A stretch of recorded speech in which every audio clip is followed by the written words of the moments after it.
L'économie s'étend parce que les opportunités s'étendent, les profits s'étendent, la richesse s'étend, et ainsi de suite. Donc, il y a beaucoup de perturbations. Mais au total, y a-t-il plus de gens employés ou moins? La réponse est qu'il y a plus de gens avec des emplois mieux payés. Alors voilà Eric Schmidt, ancien PDG de Google. Et alors que beaucoup de gens s'inquiètent de la perte massive d'emplois à cause de l'IA, Schmidt nous dit que l'on voit les choses de la mauvaise façon. Il ne nie pas la perte d'emplois, en fait, loin de là. Mais selon lui, le vrai danger n'est pas le chômage de masse, c'est de ne pas s'adapter assez vite. Alors je vous propose de décomposer ce qu'il a vraiment dit et ce que ça signifie vraiment pour nous tous. Allons-y. Bon, et tout d'abord, un grand merci au podcast Moonshots avec Peter Diamandis. C'est rapidement devenu l'un de mes podcasts préférés. Les invités sont toujours intéressants et les conversations sont toujours extrêmement instructives. Alors assurez-vous vraiment d'aller les écouter, ça vaut le coup. Justement, dans l'épisode de cette semaine, ils ont reçu, bien sûr, Eric Schmidt, mais aussi Dave Blondin, un capital risqueur et fondateur de Dastage. L'une des premières choses dont ils ont parlé, c'était la programmation, et plus précisément l'avenir de la programmation. Et bien qu'il soit maintenant largement craint que les programmeurs vont passer un mauvais moment avec l'IA, je ne pense pas que les gens comprennent vraiment ce que ça signifie. Parce que ce n'est pas seulement que les programmeurs n'auront plus d'emploi. Parce que cela veut dire que tout le monde sera désormais programmeur, regardez ça. Maintenant, les programmeurs ne disparaissent pas. Pour le moment, il est assez clair que les programmeurs juniors disparaissent, les sortes de compagnons, si vous voulez, du stéréotype, parce que ces systèmes ne sont pas encore assez bons pour écrire automatiquement tout le code dont ils ont besoin. Les informaticiens très seniors, les ingénieurs informatiques qui surveillent tout ça, ça finira par disparaître aussi. Une des choses à dire sur la productivité, et j'appelle ça le consensus de San Francisco parce que c'est largement le point de vue des gens qui opèrent à San Francisco, ça ressemble à ça. Nous sommes juste sur le point où nous pouvons faire deux choses qui sont choquantes. La première est que nous pouvons remplacer la plupart des tâches de programmation par des ordinateurs. Et nous pouvons remplacer la plupart des tâches mathématiques par des ordinateurs. Maintenant, vous êtes là et vous vous dites pourquoi? Eh bien, si vous pensez à la programmation et aux maths, elles ont des ensembles de langages limités comparés au langage humain. Donc elles sont plus simples computationnellement et elles sont libres d'échelle. Vous pouvez juste le faire et le refaire avec plus d'électricité. Vous n'avez pas besoin de données, vous n'avez pas besoin d'input du monde réel, vous n'avez pas besoin de télémétrie, vous n'avez pas besoin de senseurs. Donc il est probable, à mon avis, que vous allez voir des mathématiciens de classe mondiale émerger dans la prochaine année, qui sont basés sur IA, et des programmeurs de classe mondiale qui peuvent apparaître dans les prochaines 1 ou 2 années, quand ces choses seront déployées à grande échelle. Souvenez-vous, les maths et la programmation sont la base de pratiquement tout, n'est-ce pas? C'est un accélérateur pour la physique, la chimie, la biologie, la science des matériaux. Donc pour revenir à des choses comme le changement climatique, pouvez-vous imaginer si nous, et ça revient à votre argument original Peter, imaginez si nous pouvons accélérer les découvertes de nouveaux matériaux qui nous permettent de gérer un monde carbonisé. C'est très excitant.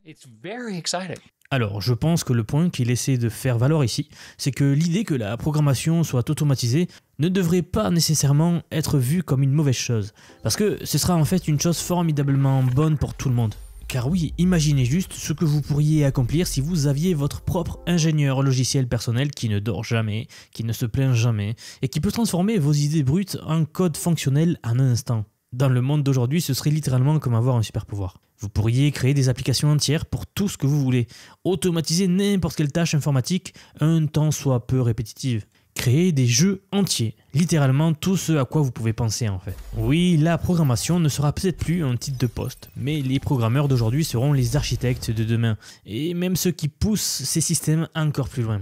C'est exactement pour cela que Schmidt dit que ce n'est pas un scénario apocalyptique, parce que quand coder devient aussi facile que de taper une phrase par exemple, nous débloquons de nouvelles capacités pour tout le monde. C'est en fait le début d'un boom de productivité, où les salaires augmentent et les gens font un travail plus valorisant, et non pas moins. Regardez ce qu'il en dit. Voyez-vous le marché du travail au cours des 5 prochaines années? Partons du principe que dans 30 ou 40 ans, l'interaction entre l'emploi, la robotique et l'humain sera très différente. Ou même la définition de « aurons-nous encore besoin de travailler ?» La définition du travail, la définition de l'identité, partons de ce postulat. Et postulons aussi qu'il faudra 20 ou 30 ans pour que ces changements se répercutent dans l'économie de notre monde. Aujourd'hui, en Californie et dans d'autres villes américaines, on peut monter dans un taxi Waymo. Waymo, en 2025, le travail initial a été fait à la fin des années 90. Le défi initial à Stanford a eu lieu, je crois, en 2004. Le grand challenge de la DARPA, c'était en 2004. C'est exact. Sébastien Thrun a gagné. Donc, plus de 20 ans se sont écoulés entre une démonstration visible et notre capacité à l'utiliser au quotidien. Pourquoi? C'est difficile, c'est de la technologie de pointe, c'est réglementé, etc. Et je pense que ce sera vrai surtout pour les robots qui interagissent avec les humains. Ils vont être réglementés. Vous n'allez pas vous promener et le robot va décider de vous gifler. La société ne le permettra tout simplement pas. Donc, à plus court terme, sur 5 ou 10 ans, je soutiendrai que c'est positif pour l'emploi. De la manière suivante. Si vous regardez l'histoire de l'automatisation et de la croissance économique, l'automatisation commence par les emplois les moins valorisés et les plus dangereux. Puis remonte la chaîne de valeur. Pensez aux chaînes de montage automobile, aux fourneaux, à tous ces travaux très dangereux que nos ancêtres faisaient. Ils ne les font plus. Ils sont réalisés par des solutions robotiques. Généralement un bras robotique, pas un robot humanoïde. Le monde, dominé par des bras intelligents et ainsi de suite, automatisera ces fonctions. Qu'arrive-t-il aux gens? Eh bien, il s'avère que la personne qui travaillait avec le soudeur et qui maintenant opère le bras robotique a un salaire plus élevé. Et l'entreprise réalise des bénéfices plus importants parce qu'elle produit plus de widgets. Donc l'entreprise gagne plus d'argent et la personne gagne plus d'argent. On pourrait dire, bien, ce n'est pas vrai parce que les humains ne veulent pas être reconvertis. Ah, mais dans la vision dont nous parlons, chaque personne aura un assistant informatique très intelligent qui l'aidera à performer. Vous prenez une personne d'intelligence ou de connaissance normale, vous y ajoutez un accélérateur et elle peut obtenir un emploi mieux rémunéré. Alors on se dit, pourquoi y aurait-il plus d'emplois? Il devrait y en avoir moins. Ce n'est pas comme ça que l'économie fonctionne. L'économie se développe parce que les opportunités, les bénéfices, la richesse, etc. se développent. Donc il y a beaucoup de bouleversements, mais au total, y a-t-il plus ou moins de personnes employées? La réponse est plus de personnes avec des emplois mieux rémunérés. Donc le principe de base de son argument, c'est que oui, l'IA vient prendre nos emplois, mais elle va aussi littéralement nous donner des super-pouvoirs. Et avec ces super-pouvoirs, nous pourrons nous reconvertir extrêmement rapidement et prendre des rôles plus complexes, plus créatifs, plus abstraits. Des emplois que l'IA ne peut pas encore faire. Et des emplois qui seront, sur le papier bien sûr, beaucoup mieux payés également. Maintenant, personnellement, je ne suis pas totalement convaincu. Oui, historiquement, l'automatisation a créé plus et de meilleurs emplois sur le long terme, mais l'IA est juste différente. Elle évolue exponentiellement plus vite que tout ce qu'on a vu auparavant. Et je crois honnêtement qu'elle pourrait surpasser les humains dans tous les domaines significatifs. Bien sûr, les outils vont s'améliorer, et oui, ils nous aideront à nous adapter pendant un temps. Mais finalement, nous allons devoir soit fusionner avec l'IA, soit être laissés pour compte, tout simplement. J'en parle justement dans ma dernière vidéo où nous avons analysé cela en détail, la fusion entre l'homme et l'IA. Mais ici, c'est exactement ce qu'ils explorent dans ce prochain extrait. L'idée que les entreprises et les gens qui ne bougent pas assez vite ne survivront pas. Regardez. Et j'ai essayé de leur dire exactement ce que vous venez d'articuler, où beaucoup de ces personnes sont dans l'entreprise depuis 10, 15 ans. Elles sont incroyablement compétentes et loyales, mais elles ont appris une compétence de col blanc spécifique. Elles ont travaillé très dur pour l'apprendre, et l'IA arrive d'ici pas plus de 3 ans, peut-être 2. Et l'opportunité de se reconvertir et d'assurer une continuité, c'est maintenant. Mais s'ils attendent, ce que tout le monde semble faire, en se disant « attendons de voir », ce que j'essaie de leur dire, c'est que si vous attendez de voir, vous laissez vraiment tomber cet employé. Donc, nous sommes tout à fait d'accord que cela va arriver, et les gagnants seront ceux qui agissent maintenant. Ce qui est intéressant, c'est que, quand on regarde l'histoire de l'innovation, les plus grandes entreprises, que l'on pourrait croire les plus lentes, parce qu'elles ont des ressources économiques que les petites entreprises n'ont généralement pas, finissent par y arriver. D'accord? Donc, observez ce que font les grandes entreprises.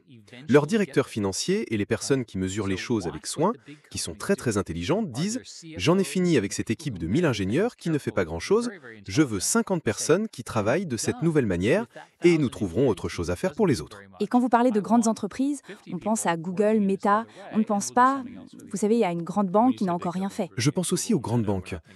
Quand je parle aux PDG, et j'en connais beaucoup dans les industries traditionnelles, ce que je leur conseille, c'est que Vous avez déjà dans l'entreprise les gens qui savent quoi faire. Vous ne savez juste pas qui ils sont. Alors, organisez une revue des meilleures idées pour appliquer l'IA dans votre entreprise. Et inévitablement, les premières idées sont ennuyeuses, améliorer le service client, améliorer les centres d'appel, etc. Mais ensuite, quelqu'un dit, vous savez, on pourrait augmenter nos revenus si on créait ce produit. Je vais vous donner un autre exemple. Il y a toute cette industrie de gens qui travaillent sur des interfaces utilisateurs réglementées. Je pense que les interfaces utilisateurs vont en grande partie disparaître parce que, si vous y réfléchissez, les agents parlent anglais, généralement, ou d'autres langues. Vous pouvez leur parler, dire ce que vous voulez, et l'interface utilisateur peut être générée. Je peux donc dire « Génère-moi un ensemble de boutons qui me permettent de résoudre ce problème » et c'est généré pour vous. Pourquoi devrais-je être coincé dans ce qu'on appelle l'interface WIMP, Windows, icône, menu et liste déroulante, qui a été inventée à Xerox PARC il y a 50 ans? Pourquoi suis-je encore coincé dans ce paradigme? Je veux juste que ça fonctionne. Alors oui, c'est la réalité brutale ici. Les entreprises et les travailleurs qui attendent pour, je cite, voir ce qui se passe, se préparent à perdre. Et il ne s'agit pas seulement de coder ou de design d'interface ou de centre d'appel ou quoi que ce soit. Ce changement va toucher toutes les industries, ce qui soulève la grande question, si le monde bouge aussi vite, que devraient faire les jeunes et les étudiants et les adolescents? Schmitt a fait une réponse étonnamment optimiste à ça, voici ce qu'il dit. Les jeunes au lycée et en université maintenant, avez-vous des recommandations différentes sur la voie à suivre? Quand vous passez du temps dans un lycée, ou hier j'étais à une conférence où il y avait un défi de drone, et que vous regardez les jeunes de 15 ans, ils vont s'en sortir. Ils vont très bien s'en sortir. Tout cela a du sens pour eux, et nous sommes sur leur chemin. Ils sont plus que des natifs numériques. Ils comprennent. Ils comprennent la vitesse, c'est naturel pour eux. Ils sont aussi, franchement, plus rapides et plus intelligents que nous. C'est comme ça que la vie fonctionne, je suis désolé de le dire. Donc, nous avons la sagesse, ils ont l'intelligence, ils gagnent, n'est-ce pas?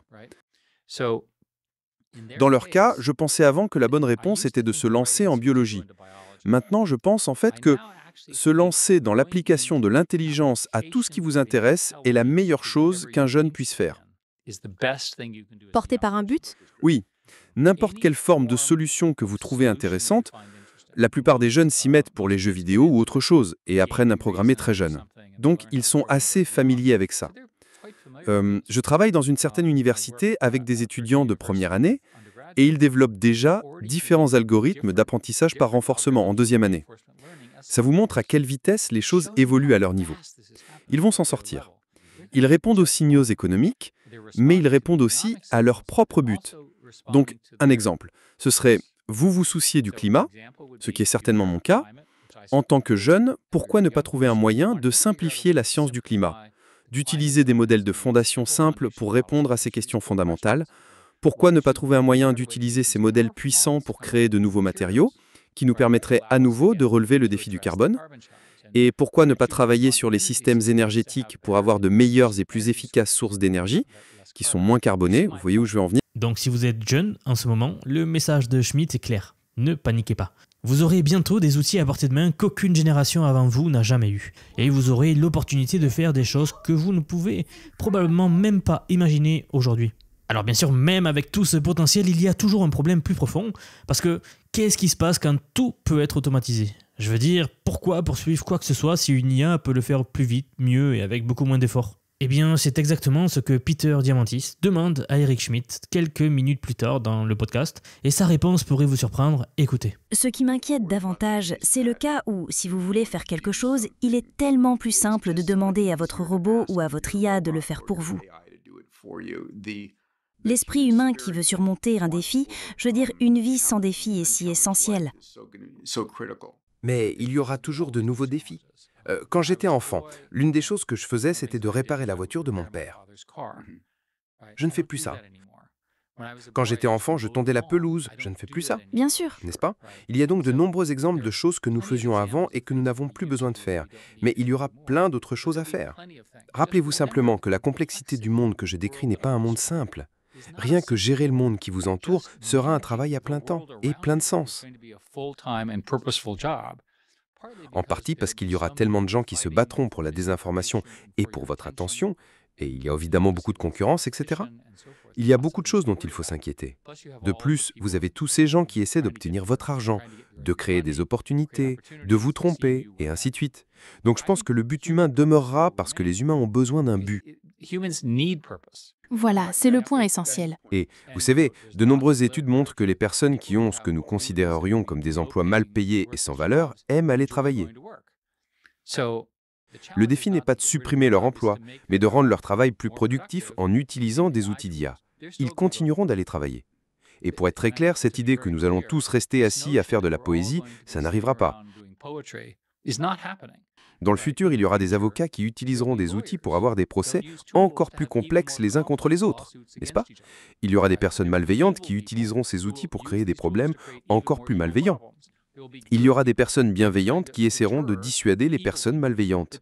Les outils changent, mais la structure de l'humanité et la façon dont nous travaillons ensemble ne va pas changer. Alors, qu'est-ce que vous en pensez? Est-ce qu'on entre dans un âge d'or des possibilités ou est-ce qu'on fonce juste vers une confusion existentielle de masse? Parce que oui, on pourrait tous avoir des super-pouvoirs IA, mais sans signification, sans but, quel est l'intérêt? N'hésitez pas à me le dire dans les commentaires. J'essaie de lire chaque commentaire et c'est l'une des conversations que je crois vraiment que plus de gens devraient avoir. Donc si vous avez trouvé cette vidéo utile, n'hésitez pas à laisser un petit like, à vous abonner. Si ça vous aide pas, ça aide énormément la chaîne. En tout cas, merci d'avoir regardé jusqu'ici. Et comme toujours, je vous retrouve dans la prochaine vidéo. À bientôt. Albert, tu savais que Vision IA révolutionne l'intelligence artificielle? Oui, bien sûr, je les suis sur x.com. Exactement. Follow Vision IA sur X pour devenir un génie de l'IA.